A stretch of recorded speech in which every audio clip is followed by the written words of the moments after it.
Good morning, students. Today I have brought a new chapter for you, that is the tale of Malan City. Actually, this chapter is of class 11th and it is written by Vikram Seth. Vikram Seth एक Indian novelist हैं और एक बहुत अच्छे poet हैं। और ये जो पोएम है ना बेटा, the tale of melon city, इसमें जो विक्रम सेठ हैं वो एक स्टायर करते हैं। स्टायर मीन्स व्यंग करते हैं किसके ऊपर? राजाओं के ऊपर और मिनिस्टर्स के ऊपर और उनके राज्य के ऊपर। अब उस टाइम के राजा अपने आप को बोलते तो बड़ा लॉफुल थे, लेकिन रियलिटी में जो न्याय करना है वो कोसों दूर था उनके हाथ से। और अपनी इसी क्वालिटी के कारण उस सिटी का जो महाराज होता है उसे फांसी पे टांग दिया जाता है। और जो मिनिस्टर्स होते थे वो भी क्या था? ग्रुप ऑफ फूल्स, वो मूर्खों का एक ग्रुप था जो मतलब ये जानता ही नहीं कि उन्हें अपने राजा को कैसे डिसाइड करना है, यानी अगला राज्य का जो राजा है वो कौन होगा ये उन्हें पता ही नहीं था। और वो एक इडियट को पूरे राज्य का, पूरे किंगडम का राजा चुनने के लिए बोलते हैं। तो आइए शुरू करते हैं इस पोएम को। वो कहते हैं कि ये जो पोएम है एक ऐसी सिटी से स्टार्ट होती है जहाँ का राजा अपने आप को बड़ा ही लॉफुल और जेंटल मानता था। अब एक दिन राजा अपने लोगों को आदेश देता है कि मेरे राज्य में एक आर्क बनाई जाएगी जो मेरी महानता का बखान करेगी, मेरी प्रसिद्धियों का बखान करेगी। और इस आर्क को देखकर आगे आने वाली जनरेशन मोटिवेट होगी, इंस्पायर होगी। अब राजा का आदेश सुन के जितने भी दरबार में लोग होते हैं कहते हैं हाँ हाँ महाराज, क्यों नहीं, आर्क जरूर बनाई जाएगी। अब राजा का आदेश है तो कुछ दिनों बाद आर्क बन के तैयार हो जाती है। अब जब ये आर्क बन के तैयार हुई तो ये इतनी नीची बनाई गई थी कि जैसे ही राजा इसके नीचे से गुजरा तो क्या है, उसका मुकुट आर्क से टकरा गया और वो नीचे गिर गया। अब ये राजा के लिए बड़े ही अपमान की बात थी। राजा ने कहा कि जरा चीफ बिल्डर्स को बुलाओ जिसने इस आर्क को बनाया है। ये तो बहुत बड़ी मिस्टेक है, हमारा अपमान हो गया। हम उन बिल्डर्स को क्या है, फांसी पे लटकाएंगे।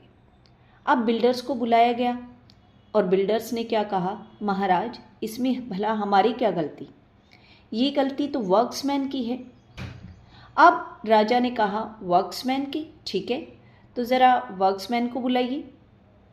अब जैसे ही वर्क्समैन को बुलाया गया, वर्क्समैन ने कहा महाराज इसमें हमारी क्या गलती, ये गलती तो ईंटों की है, that was not of appropriate size. अगर आपको सजा देनी ही है, किसी को फांसी पे लटकाना ही है, तो आप मिस्त्रियों को बुलाइए, मेजन्स को बुलाइए।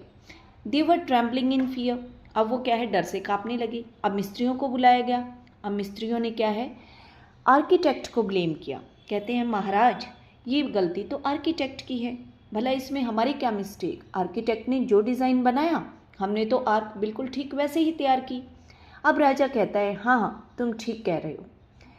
तो अब वो क्या करते हैं, किसको बुलाते हैं, आर्किटेक्ट्स को बुलाते हैं। अब आर्किटेक्ट ने क्या कहा कि महाराज शायद आप भूल गए हो, जब मैंने डिज़ाइन तैयार किया तो लास्ट में आपने उसमें कुछ फेरबदल किया था, मैंने तो सिर्फ आपके ऑर्डर को फॉलो किया। अब बात आ गई राजा के ऊपर।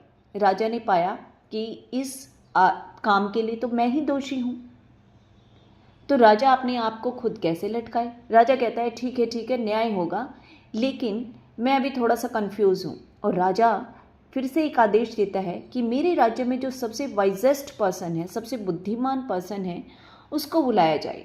मैं उसकी सलाह लूँगा कि मेरी जो मुकुट गिरा है उसके लिए किसको फांसी की सज़ा दी जाए। अब जो लोग हैं सबसे बुद्धिमान इंसान को ढूंढने में लग जाते हैं। अब देखो उनका सबसे बुद्धिमान इंसान को ढूंढने का क्राइटेरिया क्या है कि जो राज्य में सबसे बूढ़ा इंसान होगा, सबसे एज्ड पर्सन होगा, that will be the wisest person.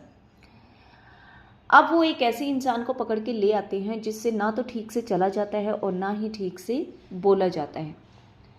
वो कहते हैं महाराज ये देखिए, ये है मतलब आपकी सिटी का सबसे वाइजेस्ट पर्सन। अब राजा उससे पूछते हैं कि देखो भाई मैंने ऐसे ऐसे एक आर्क बनवाई और जैसे ही मैं वहाँ से गुजरा तो क्या है, मेरा मुकुट नीचे गिर गया। अब मुझे दोषी को क्या है, फांसी की सज़ा देनी है।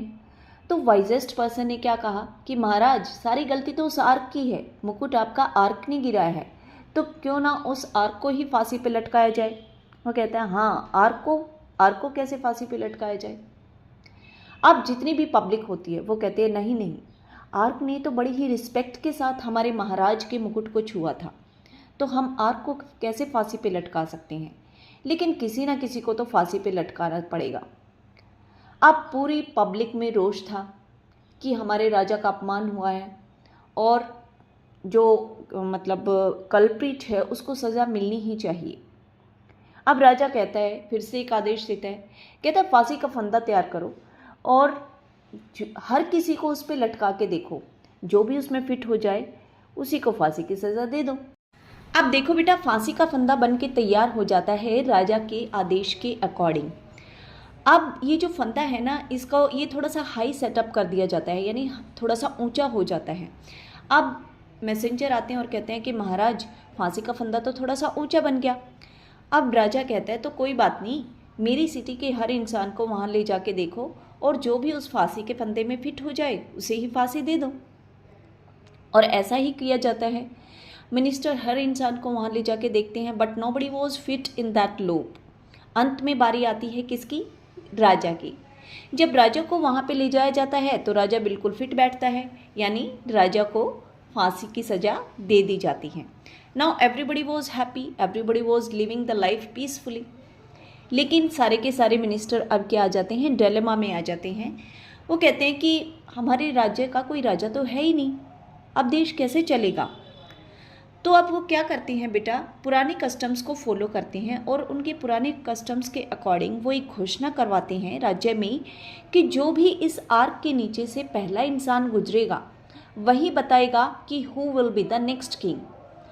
अब क्या है, नज़र रखी जाती है कि आर्क के नीचे से कौन पहला व्यक्ति गुजरेगा, और वहाँ से गुजरता है एक इडियट इंसान। अब वो इडियट क्यों है? क्योंकि वो थोड़ा सा पागल है। उससे कोई भी क्वेश्चन पुटअप किया जाए उसका एक ही रिप्लाई होता है, एक ही आंसर होता है, तरबूजा। तो जब उसे पूछा जाता है कि हमारे राज्य का राजा कौन होगा, तो वो एक ही रिप्लाई करता है, तरबूजा। वो कहता है तरबूज, अरे तरबूज को कैसे बनाए महाराज? तो कहते हैं ठीक है, अब इसने कहा है कि तरबूज महाराज बनेगा, तो वो क्या करते हैं कि एक छोटे तरबूज को नहीं, एक बड़ा सा तरबूज लेके आते हैं और उसको क्राउन पहना दिया जाता है और राजगद्दी पे बिठा दिया जाता है। यानी देखो वहाँ के लोग कैसे हैं, उन्हें ये तक नहीं पता कि अपना राजा कैसे चुनना है। अब क्या है, जो तरबूजा है वो गद्दी पे बैठा है, लोग अपनी लाइफ को मस्त तरीके से जी रहे हैं, ना तो उनके ऊपर अब कोई बाउंडेशन है, ना कोई रोक टोक है, ना किसी का कंट्रोल है। Everybody was living peacefully and with liberty. तो यही कहानी थी किसकी?